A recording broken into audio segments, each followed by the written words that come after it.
serotonin synthesis, and I've talked about serotonin synthesis and dopamine synthesis before, but I made you guys a whole pathway sheet, and I'm going to talk about it. So what is serotonin? Serotonin is a neurotransmitter, and a neurotransmitter is just a fancy word for chemical messenger, and it helps regulate mood, appetite, sleep, memory, and even digestion. And so when your serotonin is low, you're going to have impairments in these things. So what can it look like when you have low serotonin? So we know what serotonin regulates.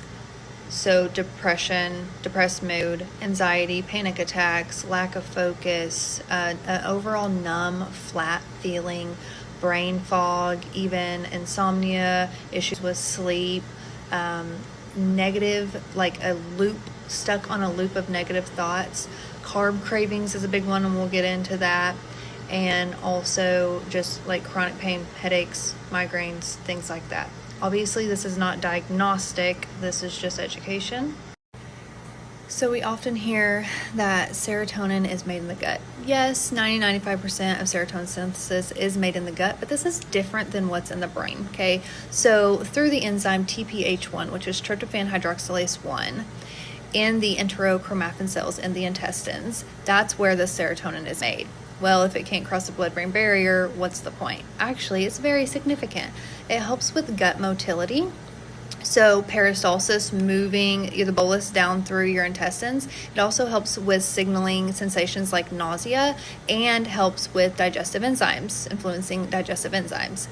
Also, it is known when it is released from the blood cells, i.e. platelets, it can help with blood clotting and wound healing. Also, it helps with, there's new research that shows a correlation with serotonin and immune responses, liver function, and also bone density. So that is significant. And how it is connected to the gut-brain axis is we know that serotonin is a chemical messenger, right? So with that, through the vagus nerve, runs down your body and other pathways, it can and does have that correlation with mood, stress, and overall health. So now that we know how serotonin is created or synthesized in the gut with the help of the TPH1 enzyme in the enterochromaffin cells, we know that serotonin can't cross the blood-brain barrier. So how is serotonin created in the dome? Well, tryptophan. Tryptophan is an amino acid that is the only thing that can cross the blood-brain barrier in order to make serotonin. And with the help of TPH2, which is tryptophan hydroxylase 2 enzyme, in the Raphe nuclei, which is in the brainstem, that is where serotonin is created in the brain. Fascinating. So serotonin in the brain, what is that going to be correlated to? It's going to have the overwhelming sense of like calm, happiness. It helps regulate mood, also appetite. So it's going to help signal the hungry and full hormones. And it is, haven't got to it yet, but serotonin makes melatonin. So with that being said, sleep. So how easily you go to sleep, how well you stay asleep, is going to be impacted by that. Also, memory and learning, like I mentioned before, so your learning abilities, your memory recall, that's also linked to serotonin. So for the food sources, the poster child for tryptophan, which tryptophan is an amino acid. Amino acid is a building block of protein. So think protein-rich foods. Our poster child is turkey. So that's like the classic, oh, eat more turkey, get more tryptophan. Also chicken, eggs, dairy like cheddar cheese, cottage cheese, yogurt, milk, as well as soy products like tofu, tempeh, edamame, and your nuts and seeds. So pumpkin seeds, almonds, sesame seeds, bananas, chocolate. Also your beans and lentils and oats. And for those that are still with me, congratulations, you're smart.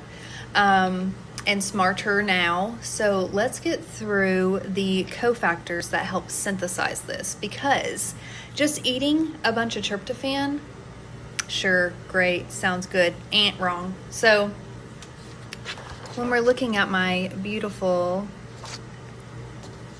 figure here, let's go through it. So we know that tryptophan is the amino acid that crosses the blood-brain barrier. However, it needs an insulin transport. What's that mean? So if you have insulin resistance, if you have inflammation, if you have diabetes, prediabetes, PCOS, we are going to have an impairment of how well tryptophan crosses the blood-brain barrier. So that is why we often see diabetes, PCOS, even obesity. Most of those people that have that are often suffering from anxiety and depression and mood shifts.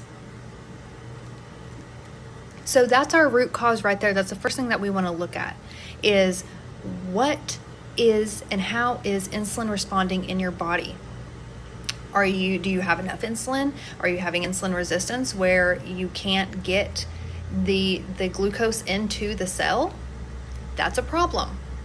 So that's the very beginning, is tryptophan needs an insulin transporter to get into the brain. Insulin's going to help cross the blood-brain, get tryptophan across the blood-brain barrier. You can guys see I'm very passionate about this shit. So that's why when we eat cookies, candy, ice cream, like, we feel better. What the fuck is going on? We know that dairy is rich in tryptophan. We know that insulin helps it cross the blood-brain barrier. We know that carbohydrates signal insulin release. But we also know when we do have comorbidities like PCOS, diabetes, prediabetes, obesity, there is an impairment in that. And so that's why a lot of the binge eating will start happening, and it's usually with sweets, especially when we have mood disorders. So y'all didn't know that y'all were gonna have this whole science lesson today, and my page, not yours, so let's learn something. So tryptophan crosses the blood-brain barrier, needs an insulin transport. Now we have tryptophan, like, I still need to keep going, and now it needs to be converted to 5-HTP. You can take a supplement, 5-hydroxytryptophan. However, those that don't have extreme night terrors don't know what that's like, because I do. I cannot take 5-HTP. I wish I could and sleep like a baby. Don't know what that's like. Anyway, we have cofactors. Cofactors are going to help with this conversion. I'm talking fast because I realize I've talked for 30 minutes, probably an hour. So let's catch up. So with iron, we have different types of iron. In order to make this work, we need Fe2. And Fe2 is going to be it's called ferrous. So this is the type that your body needs through that enzyme, the TPH, tryptophan hydroxylase. So most non-plant-based sources are going to already be in Fe2.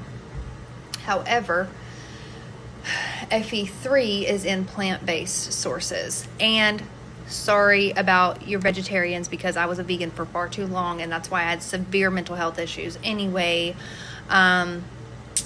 so with that being said, with the Fe3, that also includes eggs.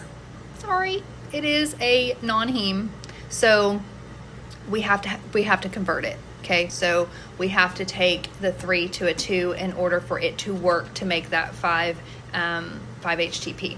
Okay, and so with that, diet does matter. So it's going to be animal-based protein in the ferrous iron form.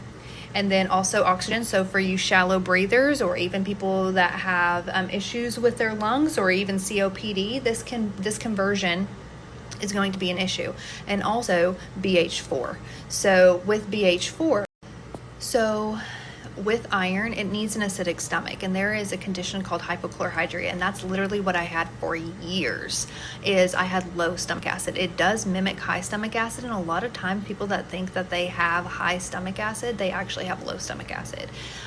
So anyway, you need an acidic stomach. However, vitamin C is going to help with that conversion from Fe3 to Fe2, and that is going to help also with BH4. So when we need that BH4 for the conversion, that is also going to need 5-MTHF, not folic acid. So it gets kind of like nitty gritty here. But with the BH4, it needs vitamin C, it needs glutathione, which is a super antioxidant that helps with liver detoxification. And also it needs 5-MTHF, which is 5-methyl tetrahydrofolate. So with that being said, if we don't have the BH4 with those cofactors, we actually see more BH2, and BH2 is going to be what's seen in chronic inflammation. And we know that chronic inflammation is going to cause a plethora of issues. And so anyway, we need those guys, and then 5-HTP goes over to serotonin finally. And so with that conversion, you need your B vitamins, primarily B3, B6, B9, B12. With the B9, 5-MTHF. With B12, we need the methylcobalamin, which is a different type. It's a methylated form of cobalamin, B12. So, and also magnesium is a big one. So with the conversion, we know that serotonin gets broken down to melatonin, and that also needs SAMe, which needs B6, B9, B12 for those cofactors, and also magnesium. So magnesium is a big one. That's also, magnesium is so helpful in so many things, especially different forms of magnesium are going to be more helpful for different types of conditions. But magnesium glycinate, or some people say magnesium glycinate, that can be very beneficial there because we've already got that as a cofactor for the conversion to serotonin and to melatonin. So that's why it comes back to the sleep issues, the low mood, the food cravings, all the things. And I can go on and on, but I won't. So hopefully you enjoyed my hour-long talk about serotonin synthesis.